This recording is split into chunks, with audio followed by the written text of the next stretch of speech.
Assalamualaikum warahmatullahi wabarakatuh. Alhamdulillahirrabbilalamin. Assalatu wassalamu ala asyrafil anbiya'i wal mursalin Sayyidina wa maulana Muhammadin wa ala alihi wa sahbihi ajma'in, amma ba'd. Yang terhormat kepada dosen pengampu mata kuliah Metodologi Penelitian SDMI, Ibu Musyarafah SPD MPDI, yang mana telah mengizinkan saya untuk mempresentasikan hasil proposal penelitian dalam bentuk video seminar proposal online di semester 5 ini. Sebelumnya saya akan memperkenalkan diri saya terlebih dahulu. Nama saya Saripah dengan nomor induk mahasiswa 180101070283 dari Fakultas Tarbiyah dan Keguruan, jurusan Pendidikan Guru Madrasah Ibtidaiyah, Universitas Islam Negeri Antasari Banjarmasin. Baiklah, di sini saya akan mempresentasikan hasil proposal penelitian saya yang berjudul tentang penerapan metode murajaah dalam pembelajaran Al-Quran Juz 30 di TPA At-Taubah Unit 058 Banjarmasin. Bab 1 pendahuluan ini terdiri dari latar belakang masalah, alasan memilih judul, fokus penelitian, tujuan penelitian, dan signifikansi penelitian. Langsung saja kita masuk pada bab 1. Yang pertama yaitu latar belakang masalah. Nah, di zaman sekarang ini, anak seusia sekolah dasar maupun madrasah ibtidaiyah sering sekali menjadi masalah dalam menghafal Al-Quran. Dalam menghafal Al-Quran tidak bisa lepas dari kata metode. Metode sendiri memiliki peranan penting. Arti dari metode yaitu cara atau jalan yang akan ditempuh untuk mencapai tujuan tertentu. Berdasarkan hasil observasi di TPA At-Taubah Unit 058 Banjarmasin, dalam melancarkan hafalan dan menjaganya memang lebih sulit daripada menghafal dari nol. Adapun metode yang digunakan dalam melancarkan hafalan dan menjaga hafalan tersebut, santri-santriwati menggunakan metode murajaah. Metode murajaah yaitu untuk mengulang hafalan surah-surah lama atau baru yang akan disetorkan kepada ustadz maupun ustazahnya. Santri-santriwati di TPA tersebut memiliki variasi yang memang berbeda dalam hal ingatan untuk menghafal Al-Quran tersebut. Ada yang cepat menghafal Al-Quran dan ada yang lambat dalam menghafal tersebut. Maka dari itu, seorang ustadz maupun ustazah di TPA itu memiliki cara atau metode untuk meningkatkan kelancaran dan menjaga hafalan santri maupun santriwati, yaitu dengan metode murajaah tadi. Dengan kondisi santri maupun santriwati yang seluruhnya adalah pelajar sekolah dasar maupun madrasah ibtidaiyah dari kelas 3 sampai kelas 6, tentunya perlu perhatian khusus dalam memperlancarkan hafalan dan mengingat hafalan tersebut. Alasan saya memilih judul ini tentu saja tidak terlepas dari latar belakang masalah yang telah saya paparkan sebelumnya. Selanjutnya adalah fokus penelitian. Jadi fokus penelitian di proposal saya yaitu yang pertama, bagaimana penerapan metode murajaah dalam pembelajaran Al-Quran Juz 30 di TPA At-Taubah Unit 058 Banjarmasin. Yang kedua, apa saja faktor yang mempengaruhi penerapan metode murajaah dalam pembelajaran Al-Quran Juz 30 di TPA At-Taubah Banjarmasin. Adapun tujuan penelitian saya yaitu yang pertama untuk mendeskripsikan penerapan metode murajaah dalam pembelajaran Al-Quran Juz 30 di TPA atau BAH Unit 058 Banjarmasin. Yang kedua, untuk mengetahui faktor yang mempengaruhi penerapan metode murajaah dalam pembelajaran Al-Quran Juz 30 di TPA atau BAH Unit 058 Banjarmasin. Selanjutnya yaitu signifikansi penelitian. Penelitian ini dapat menambah khazanah perbendaharaan literatur perpustakaan baik dari perpustakaan Fakultas Tarbiyah dan Keguruan maupun perpustakaan UIN Antasari Banjarmasin. Bagi peneliti tentu mempunyai manfaat, diantaranya yaitu untuk mengetahui informasi perlunya penerapan metode murajaah di TPA tersebut sehingga menciptakannya pemuda-pemudi cinta Al-Quran. Dan untuk menambah pengetahuan tentang penerapan metode murajaah di TPA atau BAH Unit 058 Banjarmasin. Bagi santri maupun santriwati tentu mempunyai manfaat, diantaranya yaitu dapat meningkatkan hafalan mereka dalam penerapan metode murajaah di TPA tersebut. Bagi pendidik atau guru tentu saja mempunyai manfaat, yaitu sebagai motivasi untuk meningkatkan santri-santriwatinya dalam menghafal Al-Quran tersebut dengan metode murajaah yang diterapkan. Selanjutnya yaitu kita masuk ke bab 2, landasan teori, di mana landasan teori ini merupakan variabel dari judul saya. Variabel tersebut diantaranya yaitu pengertian penerapan metode murajaah, macam-macam murajaah dalam menghafal Al-Quran, tahapan metode murajaah, faktor pendukung dan penghambat metode murajaah, pembelajaran Al-Quran, dan metode pembelajaran Al-Quran. Yang pertama yaitu pengertian penerapan metode murajaah. Kata murajaah sendiri yaitu suatu perbuatan mempraktikkan suatu teori, metode, dan lainnya untuk mencapai tujuan tertentu. Adapun metode adalah cara atau jalan yang akan ditempuh untuk menentukan tujuan tertentu. Dan murajaah adalah mengulang-ulang hafalan yang telah diajarkan sebelumnya. Melakukan cara untuk mengulang kembali hafalan yang telah dihafalkan guna menjaga dari lupa dan salah. Selanjutnya yaitu macam-macam murajaah dalam menghafal Al-Quran. Yang pertama, murajaah 5 kategori. Yang kedua, murajaah 7 kategori. Yang ketiga, murajaah pekanan. Yang keempat, murajaah bulanan. Yang kelima, murajaah sambil menghafal. Yang keenam, murajaah pasca hafal. Adapun tahapan metode murajaah yang pertama yaitu persiapan. Seorang penghafal Al-Quran tentu harus memilih waktu yang tepat untuk menghafal tersebut. Seperti sebelum tidur mereka menghafal Al-Quran tetapi tidak secara mendalam. Setelah bangun tidur mereka menghafal Al-Quran dengan secara mendalam dan diulangi terus-menerus hingga hafal seutuhnya. Yang kedua yaitu pengesahan atau setoran hafalan, yang mana seorang penghafal harus menyetorkan hafalannya setelah melakukan persiapan yang sudah disiapkan terlebih matang. Yang ketiga yaitu pengulangan atau murojaah.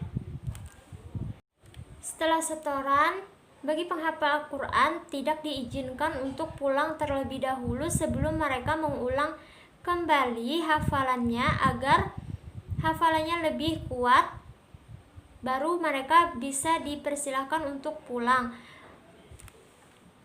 Guna menjaga hafalan dan memperlancar hafalan tersebut.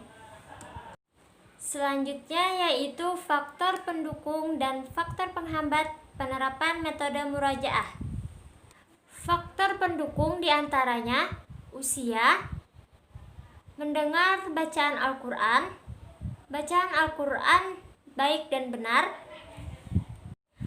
hanya menggunakan satu jenis mushaf, faktor kesehatan, dan motivasi dari orang terdekat seperti ustadz maupun ustazah, manajemen waktu, tempat, dan lain sebagainya. Sedangkan faktor penghambat penerapan metode murajaah diantaranya tidak bisa mengatur waktu, kurangnya fasilitas yang kurang memadai, malas dan kecapean, sering lupa, tidak mendapatkan motivasi dari orang-orang terdekat, belum istiqomah, dan lain sebagainya. Pembelajaran Al-Quran adalah interaksi antara peserta didik dan guru untuk menambah ilmu pengetahuan, keterampilan, dan merubah sikap peserta didik melalui kegiatan belajar Al-Quran, yaitu dengan membaca, menghafal, dengan tartil sesuai kaidah ilmu tajwid yang baik dan benar. Selanjutnya yaitu macam-macam metode pembelajaran Al-Quran, diantaranya metode Iqra, metode Qiraati, metode metode Qaidah Baghdadiyah, metode Talaki, dan metode Umi. Seringkali di TPA atau tersebut menggunakan metode pembelajaran yaitu metode Talaki dan metode Umi maupun metode Iqra, yang mana metode-metode tersebut guna untuk memperlancar bacaan Al-Quran bagi santri maupun santriwati di TPA tersebut dengan baik dan benar sesuai kaidah ilmu tajwid. Selanjutnya masuk ke bab 3 yaitu metodologi penelitian. Yang pertama yaitu jenis penelitian dan pendekatan penelitian. Di sini saya menggunakan jenis penelitian lapangan dan menggunakan pendekatan penelitian kualitatif.